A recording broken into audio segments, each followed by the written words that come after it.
রাধে রাধে। দেখো চলে এসেছি তৎকালীন রেলওয়ে ব্যাচের পরের কিছু কোশ্চেন নিয়ে, ঠিক আছে। নতুন একটা শিফট নিয়ে চলে এসেছি তোমাদের সাথে, দেখা যাক। ফার্স্ট রুটিন দেখে নাও একবার, ওকে।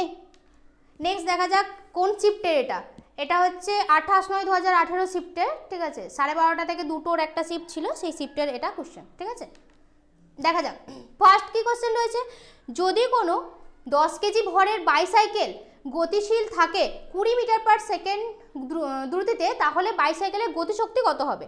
তাহলে গতিশক্তির সূত্র কি জানি, যে কাইনেটিক এনার্জি বা গতিশক্তি সমান হচ্ছে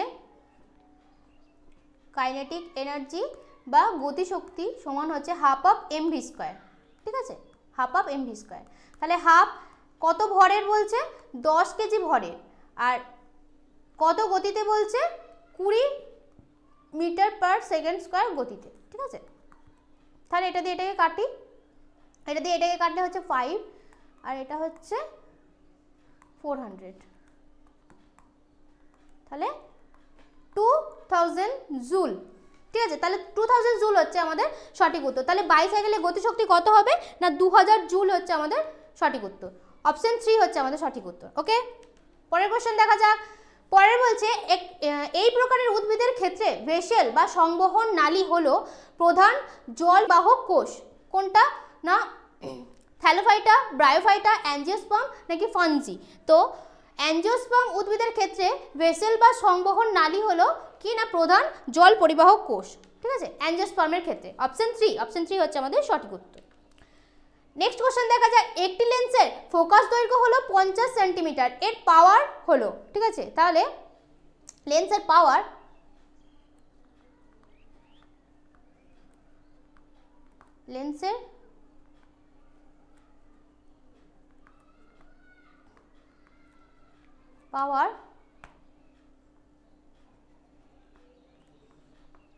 P সমান হচ্ছে 1/f, মানে লেন্সের ফোকাস দৈর্ঘ্য, ঠিক আছে। তাহলে 1/f, তাহলে 1f কত?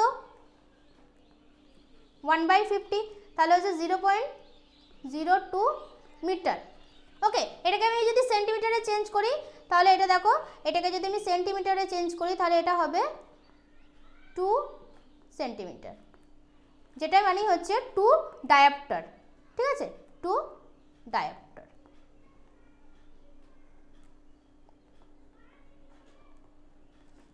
তাহলে অপশন 1 হচ্ছে আমাদের সঠিক উত্তর। তাহলে লেন্সের পাওয়ার কত হবে না? লেন্সের পাওয়ারটা হচ্ছে 2 ডায়াপ্টার। নেক্সট কোশ্চেন বলছে ব্যারিয়াম ক্লোরাইডের সঙ্গে সোডিয়াম সালফেটের বিক্রিয়ার সময় ড্যাশ বিক্রিয়া ঘটে। কি বিক্রিয়া ঘটে? দ্বিপ্রতিস্থাপন, দ্বিসংযোগ, এক সংযোগ নাকি এক প্রতিস্থাপন? তাহলে ব্যারিয়াম ক্লোরাইডের সঙ্গে যখন সোডিয়াম সালফেটের বিক্রিয়া হবে, তখন সেটা হয় দ্বিপ্রতিস্থাপন বিক্রিয়া, ঠিক আছে। অপশন 1 হচ্ছে আমাদের সঠিক উত্তর। পরের প্রশ্ন দেখা যাক। যখন দুটি সমান বল একটি বস্তুর ওপর বিপরীত দিক থেকে ক্রিয়াশীল হয়, তখন বস্তুর ওপর সংযোজিত বল কত হবে? 0 হবে, 4 গুণ হবে, নাকি 2 গুণ হবে, নাকি 3 গুণ হবে? তো যখন দুটি সমান বল একটি বস্তুর ওপর বিপরীত দিক থেকে ক্রিয়াশীল হবে, তখন বস্তুর ওপর যে বলটা হবে সেটা কি হবে? 0 হবে, ঠিক আছে। অপশন 1 হচ্ছে আমাদের সঠিক উত্তর। পরের প্রশ্ন দেখা যাক। পৃথিবীর ভর হলো কি? দেখো 4টে অপশন দিয়েছে। 6 × 10⁻23 কেজি, 6 × 10⁻24 কেজি, 6 × 10⁻25 কেজি, নাকি 6 × 10⁻22 কেজি?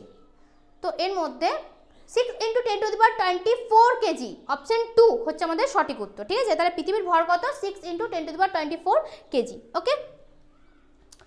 নেক্সট কোশ্চেন দেখা যাক। পরিবর্তনশীল যোজ্যতা দেখা যায় ক্ষারীয় মৌলে, শ্রেণী মৌলে, যোজনী মৌলে নাকি সন্ধিগত মৌলে? তাহলে পরিবর্তনশীল যোজ্যতা দেখা যায় আমাদের সন্ধিগত মৌলে। অপশন 4 হচ্ছে আমাদের সঠিক উত্তর, ঠিক আছে।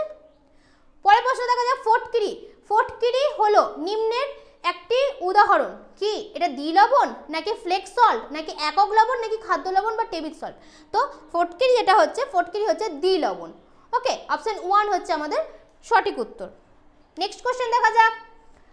ড্যাশ বিবর্তনের তত্ত্ব আমাদের বলে যে কিভাবে জীবন ক্রমশ সরল থেকে জটিল রূপ ধারণ করেছে। কার বিবর্তনের তত্ত্ব? না ডারউইনের বিবর্তনের তত্ত্ব আমাদেরকে বলে থাকে যে কিভাবে জীবন ক্রমশ সরল থেকে জটিল রূপ ধারণ করে, ঠিক আছে। তাহলে অপশন 4 হচ্ছে আমাদের সঠিক উত্তর, ঠিক আছে। পরের কোশ্চেন চলে যাওয়া যাক। দেখো বলছে 20 মিটার উচ্চতায় দাঁড়িয়ে থাকা একটি বালক একটি পাথর ফেললো। ধরা যাক যে গ্র্যাভিটেশনাল ফোর্স বা গ্র্যাভিটি হচ্ছে এখানে 10 মিটার পার সেকেন্ড স্কয়ার। তাহলে যেই বেগের সাথে পাথরটি ভূমিকে স্পর্শ করবে সেটি কত? তাহলে v square minus u square equal to 2gh। Okay, দেখো তাহলে এখানে ভিটা কি? ভি হচ্ছে অন্তিম বেগ, ভিটা কি? অন্তিম বেগ। আচ্ছা, ইউটা কি? ইউ হচ্ছে আমাদের প্রাথমিক বেগ। ইউ কি? ইউ হচ্ছে প্রাথমিক বেগ, ঠিক আছে। আচ্ছা, জিটা হচ্ছে গ্র্যাভিটি, জিটা হচ্ছে গ্র্যাভিটি বা গ্র্যাভিটেশনাল ফোর্স, আর এইচটা হচ্ছে হাইট, ঠিক আছে, বা উচ্চতা, ঠিক আছে। এবার দেখো এখানে ভি স্কয়ার সমান হচ্ছে ইউ স্কয়ার প্লাস 2gh। ওকে, এবার দেখো তাহলে কি বলছে না, এখানে প্রাথমিক বেগ কি ছিল? প্রাথমিক বেগ এখানে 0, তাহলে ইউ স্কয়ারটা হচ্ছে 0। আচ্ছা, তারপরে 2, জিটা কত বলেছে? 10 মিটার পার সেকেন্ড, আর হাইটটা কত বলেছে? 20, ঠিক আছে। তাহলে কত হচ্ছে? 400। ভি স্কয়ার ইকুয়ালস টু হচ্ছে আমাদের 400, ঠিক আছে। ভি স্কয়ার ইকুয়ালস টু 400, তাহলে ভি সমান কত? ভি সমান হচ্ছে 20 মিটার পার সেকেন্ড। তাহলে অপশন 1 হচ্ছে আমাদের সঠিক উত্তর, ঠিক আছে। তাহলে কি হবে না, যে বেগে পাথরটি ভূমিকে স্পর্শ করবে সেটা কত না 20 মিটার পার সেকেন্ড। নিম্নের কোনটি দর্পণের প্রতিফলক পৃষ্ঠের উপর অবস্থিত? কোনটি? ফোকাস, বক্রতা কেন্দ্র, ফোকাস দৈর্ঘ্য না মেরু? তো এদের মধ্যে মেরু হচ্ছে দর্পণের প্রতিফলক পৃষ্ঠের উপর অবস্থিত, ঠিক আছে। অপশন 4 হচ্ছে আমাদের সঠিক উত্তর। নেক্সট কোশ্চেন দেখা যাক, ইথেনের প্রতিটি কার্বন অণুর সঙ্গে বন্ধন দ্বারা যুক্ত। ইথেনের প্রতিটি কার্বন অণুর সাথে বন্ধন কি? ইথেনের সংজ্ঞা কি? ইথেনের সংজ্ঞা হচ্ছে C2H4, ঠিক আছে। ইথেনের সংজ্ঞা হচ্ছে C2H4।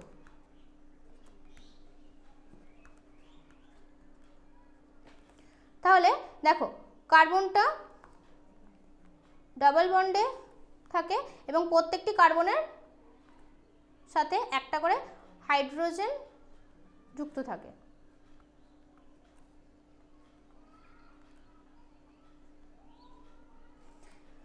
তাহলে কি বলছে? ইথেনের প্রতিটি কার্বন অণুর সঙ্গে বন্ধন দ্বারা যুক্ত কটি অণু না 4টি অণু, ঠিক আছে। নেক্সট কোশ্চেন দেখা যাক, ড্যাশ কোষ বিভাজনে সহায়তা করে কে? জিব্রালিনস, অ্যাবসিসিক অ্যাসিড, অক্সিন নাকি সাইটোকাইনিনস? তো এর মধ্যে সাইটোকাইনিনস অপশন 4 যেটি কি করে না কোষ বিভাজনে সাহায্য করে, ঠিক আছে। অপশন 4 হচ্ছে আমাদের সঠিক উত্তর। নেক্সট কোশ্চেন দেখা যাক, ড্যাশ মৌলটিতে 2টি কক্ষপথ আছে যা সম্পূর্ণভাবে ভর্তি। কোনটার? নিয়ন, ঠিক আছে। নিয়নের হচ্ছে অপশন 2 নিয়নের হচ্ছে দেখো নিয়নের কত? নিয়নের হচ্ছে 10। তাহলে এটা ইলেকট্রন বিন্যাস কিভাবে থাকে? 2 আর 8। তাহলে দুটো কক্ষপথ সম্পূর্ণভাবে ভর্তি থাকে, ঠিক আছে। তাহলে অপশন 2 হচ্ছে সঠিক উত্তর। নেক্সট কোশ্চেন দেখা যাক, নিম্নের কোনটি বিদ্যুৎ দ্বারা উৎপাদিত প্রভাব নয়? তাপীয় প্রভাব, চৌম্বকীয় প্রভাব, রাসায়নিক প্রভাব না সংকোচন প্রভাব? তো নিম্নের সংকোচন প্রভাব হচ্ছে বিদ্যুৎ দ্বারা উৎপাদিত প্রভাব নয়। অপশন 4 হচ্ছে সঠিক উত্তর। নেক্সট কোশ্চেন দেখা যাক, ড্যাশ এবং প্রজনন এক নয় কি? পুনরুৎপাদন, কোরকোদ্গম, বহুবিভাজন না বিভাজন? এদের মধ্যে দেখো পুনরুৎপাদন এবং প্রজনন এই দুটো কিন্তু এক নয়, ঠিক আছে। তাহলে অপশন 1 হচ্ছে আমাদের সঠিক উত্তর। নেক্সট কোশ্চেন বলছে, ড্যাশ হলো একটি ক্ষার ধাতু। কোনটি? ম্যাঙ্গানিজ, সোডিয়াম, অ্যালুমিনিয়াম না ম্যাগনেসিয়াম? তো এদের মধ্যে সোডিয়াম হচ্ছে একটি ক্ষার ধাতু, যেটা হচ্ছে অপশন 2 তে রয়েছে, দেখো সেটা হচ্ছে আমাদের সঠিক উত্তর সোডিয়াম, ঠিক আছে।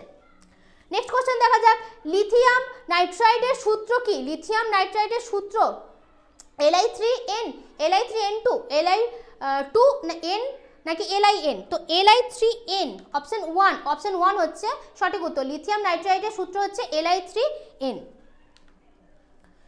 নেক্সট কোশ্চেন দেখা যাক, ড্যাশ হলো ইলেকট্রিক বাল্বের ফিলামেন্টে ব্যবহৃত ধাতু। তো এটা আমরা সবাই জানি যে ইলেকট্রিক বাল্বের ফিলামেন্টে কি ব্যবহার করা হয়, টাংস্টেন ব্যবহার করা হয়, যেটা অপশন 4 রয়েছে আমাদের, দেখো সঠিক উত্তর। ঠিক আছে, নেক্সট কোশ্চেন দেখা যাক, 20 কেজি ভরের একটি বস্তু 8 মিটার পার সেকেন্ড সমত্বরণে এগিয়ে চললে তাহলে বস্তু দ্বারা প্রযুক্ত বল ফোর্স হচ্ছে কত?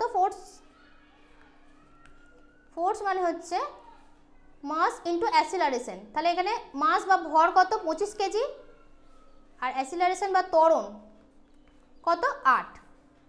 ঠিক আছে, তাহলে নিউটন।